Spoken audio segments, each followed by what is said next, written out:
आप देख रहे हैं भायंदर सत्ता न्यूज। के सभी पत्रकार का स्वागत है आज की इस पत्रकार परिषद में। विषय इतना है कि इसी शनिवार को, आने वाले शनिवार को अप्पा साहेब धर्म अधिकारी हॉल, इस हॉल में माननीय मंत्री गणेश नाइक साहब आ रहे हैं और वो इसलिए आ रहे हैं कि सरकार से संबंधित बहुत सारे विषय मीरा भाईंदर की जनता के प्रश्न है या समस्या है, उसका निवारण हेतु सरकार आपके द्वार, मतलब सरकारी आपके घर तक आ रही है। तो पहली बार उनका जनता दरबार मीरा भाईंदर में हो रहा है।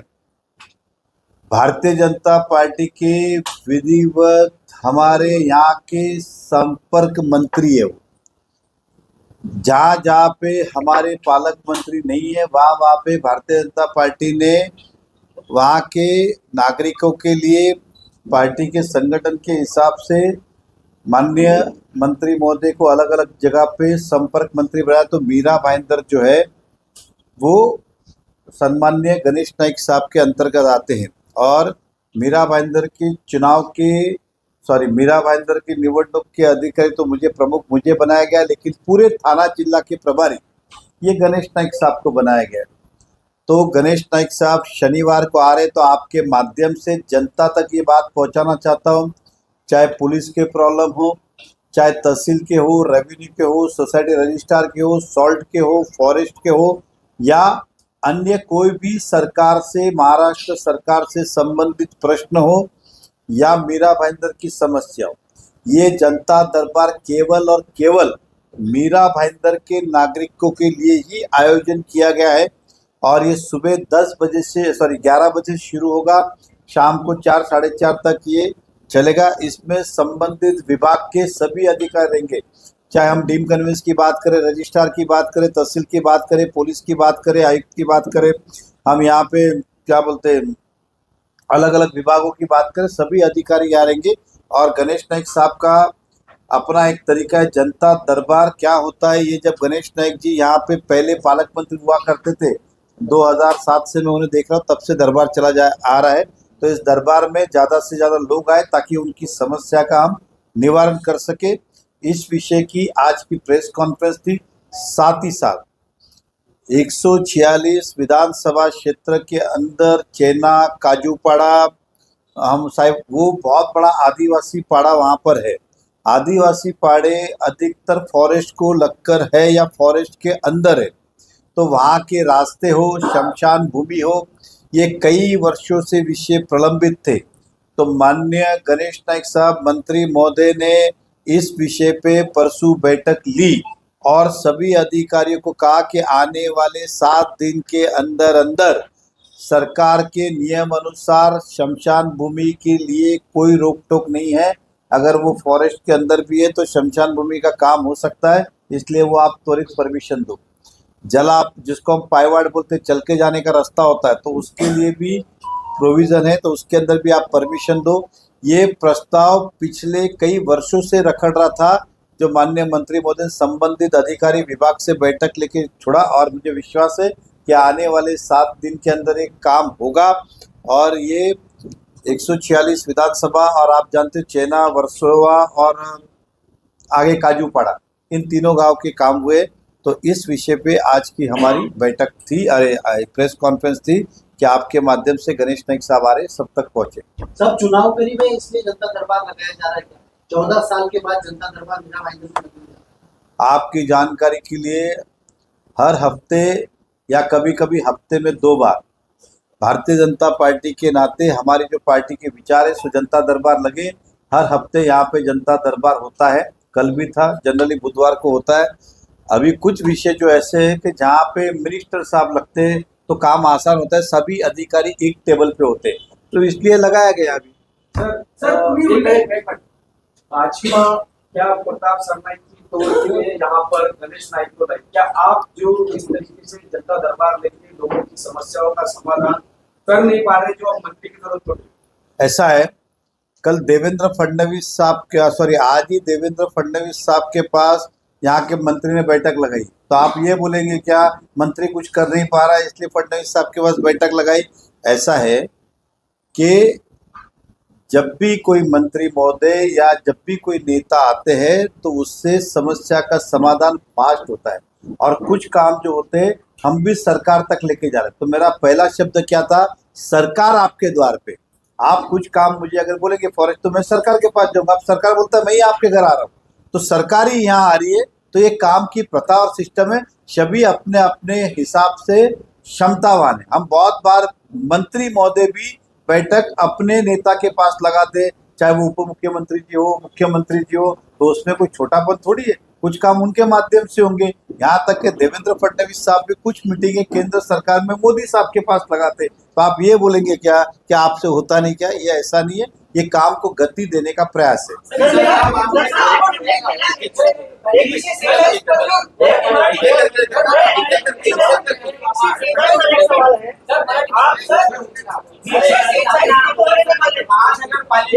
आरक्षण घोषित हुआ है, क्या भाजपा और शिवसेना मीरा भाईंदर के साथ लड़ने वाली है? देखिए, जो परंपरागत भारतीय जनता पार्टी ने अपने शीर्ष नेतृत्व को कहा है कि जो आप निर्णय लेंगे वो हमें मंजूर है। आप अगर मेरी बात करें तो मैं आपके माध्यम से कहना चाहूँगा कि हम युति करने को तैयार है, लेकिन युति में जनरल क्या सिस्टम होगा? 95 सीट है, आपके नगर सेवक की सीटें पहले आप लो, हमारे नगर सेवक की सीट हमें लो, बचा हुआ आप प्रोपोर्शनेट पार्टी, हमारी पार्टी बड़ी है तो हमें ज़्यादा बची हुई सीट दीजिए, आप लीजिए, और हमारी अकेले लड़ने की भी पूर्ण तैयारी भी है।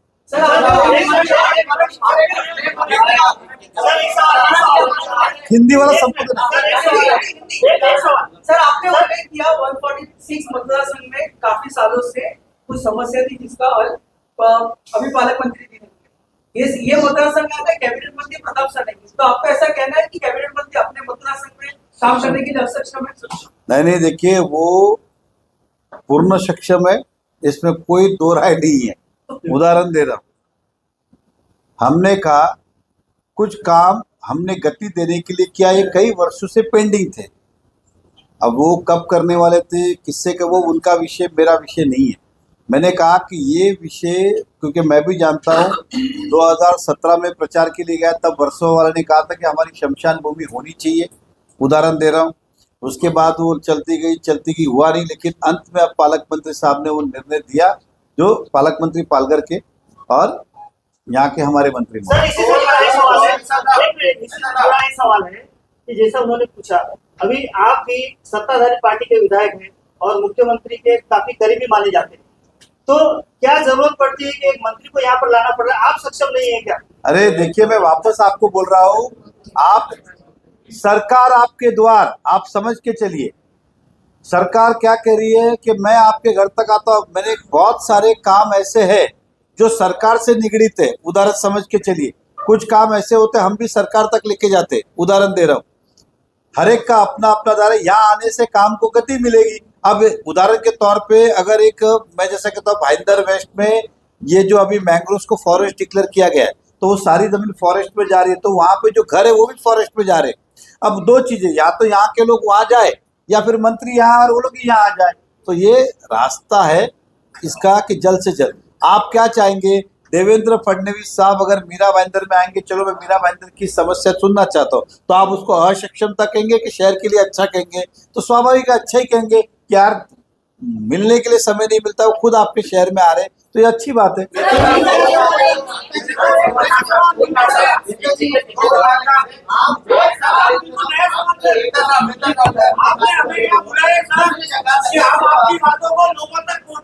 तो हमारा काम है लोगों की बातें आप तक पहुंचाए। लोगों का गणेश नाइक साहब वापस यहाँ की राजनीति में दिखेंगे, इसके बाद भी नाइक परिवार का आना जाना रहेगा। अरे आपने सुना नहीं, हमने दो चीज कही। एक, गणेश नाइक साहब आने वाले महानगर पालिका चुनाव के यहाँ के प्रभारी है, तो उनका दायित्व बनता है कि चुनाव के हिसाब से आना जाना करे एक पार्टी संगठन। दूसरा, मैंने कहा कि पूरे महाराष्ट्र के अंदर जहाँ पे भी भारतीय जनता पार्टी के मंत्री नहीं है या पालक मंत्री नहीं है, तो वहां पे भाजपा ने संपर्क मंत्री करके सभी की प्रभारी संपर्क मंत्री करके उनकी जवाबदारी दी है। उस नाते भी थाना जिला के हमारे नेता गणेश नाइक साहब है, थाने जिला के शिवसेना के नेता एकनाथ शिंदे साहब है, इसमें कोई किंतु परंतु है क्या?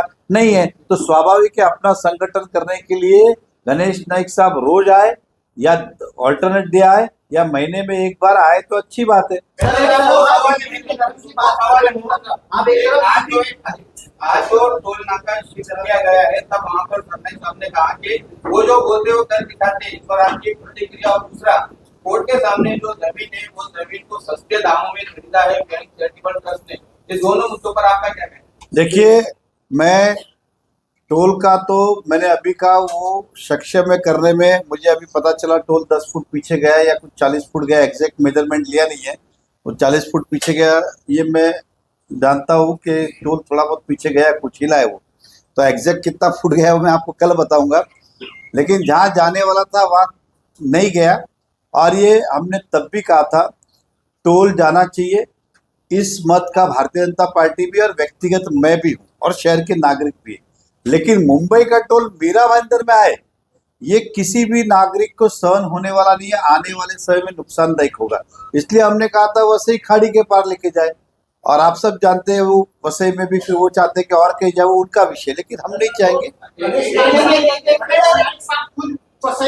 अरे मैं क्या बोल रहा है, मैंने यही कहा कि जनरल ये थिंकिंग है कि कोई भी व्यक्ति दूसरे शहर का भार अपने शहर पे क्यों लेना चाहेगा, उनका भी कोई गलत नहीं है, लेकिन वो उनका विषय, वो निर्णय करे। मीरा भाईंदर की राजनीति मैं करता हूँ, जनता ने जनाधार दिया है तो जनता का भविष्य में नुकसान ना हो, इस विषय पे मेरा व्यक्तिगत मत है और पार्टी का मत है कि टोल हटना चाहिए, लेकिन इस शहर में नहीं आए, और यहाँ नहीं तो थोड़ा वहां चला जाए, क्या बोलते हैं काजूपाड़ा के उस तरफ, वो भी हमारे विधायक का ही मतदार संघ है, उधर कोई प्रॉब्लम भी नहीं होगी, तो काजूपाड़ा के आगे अगर जाएगा तो अपना प्रॉब्लम ही सॉल्व हो जाएगा। अभी कहा कि नरेंद्र भाई का जो वादा किया था वो आया नहीं, लेकिन मैंने 6 महीने में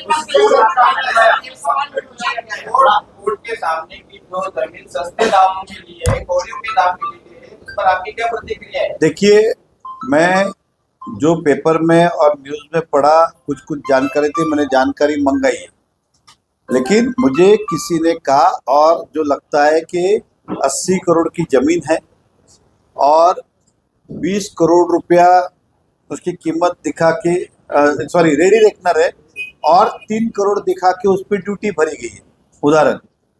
अब मुझे इस बारे में फिर कहता आप उसको, मुझे जानकारी अधूरी है, लेकिन जो जानकारी जितनी मुझे किसी ने दी है इस बारे में मैं सरनाइक साहब से भी बात करूंगा, सरकार से भी बात करूंगा। लेकिन जो प्राइमा फेसी मिला कि 80 करोड़ की जमीन है, 20 करोड़ उसका रेडी रेकनर है और 3 करोड़ पे ड्यूटी भरी, तो लोगों की शिकायत है कि ड्यूटी तो कम से कम 20 करोड़ पे भरो, जमीन की वैल्यू तो 20 है, मार्केट वैल्यू 60-80 हो सकती है, लेकिन सरकार की वैल्यू भी 20 करोड़ है, तो ड्यूटी जो है वो 20 करोड़ पे आनी चाहिए थी, 3 करोड़ पे भरी। इस विषय पे चर्चा चल रही है, मैं पूरी जानकारी लेके आपके पास आऊंगा। दूसरी जगह ठाकरे के नगर सेवकों को आपके द्वारा टारगेट किया जा रहा है, जिस तरह राजीव गोयल के वार्ड में एक मीटिंग लेकर आपने सीधा कहा कि 16 नंबर वार्ड अपने लिए महत्वपूर्ण है, उन्हें हराने में आपने काफी उन्होंने आपको हराने में काफी मेहनत की थी पिछले इलेक्शन में। नहीं, देखिए, हर वार्ड महत्व का, इसमें कोई दो राय नहीं। मैंने फिर कहा और ठोक के कह रहा हूँ, आपके सामने कह रहा हूँ, पार्टी जो निर्णय लेगी उसको हम पालन करेंगे। मुझे व्यक्तिगत अगर आप अभी पूछो, मेरी सहमति अभी है कि अभी हम कहने को तैयार है कि हम युति करने को तैयार है, लेकिन ये तो स्वाभाविक है ना, जिसके नगर से उनके नगर सेवक है वो लड़ेंगे, हमारे नगर सेवक हम लड़ेंगे। बचा हुआ हमारी पार्टी बड़ी है, तो सब जो मान लो अगर 10 सीटें बचती है तो 6 हमारी हुई, 4 उनकी हुई, ये व्यवहारिक है। इस विषय पे जो निर्णय है हम करने को तैयार है। आपने 16 नंबर का स्पेसिफिक उल्लेख किया। अरे मैंने क्या किया, 16 छोड़िए, 11 हो, 16 हो, 3 हो, जो भी है, जहाँ हमारे चुन के नहीं आए वहाँ पूरी ताकत लगाएंगे, दमखम के साथ लड़ाएंगे। अगर अलग लड़े तो वो जीतने के लिए। आप चुनाव जीतने के लिए लड़ेंगे या हराने के लिए लड़ेंगे? वहाँ पर जीतने के लिए। हराने के लिए लड़ेंगे तो आपका बयान है क्या? नहीं है।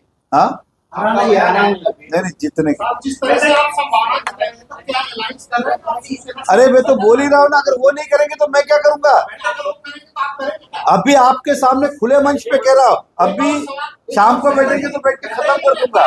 नरेंद्र मेहता क्या शिवसेना सीधे से लड़ने में कमजोर पड़ रहे हैं क्या?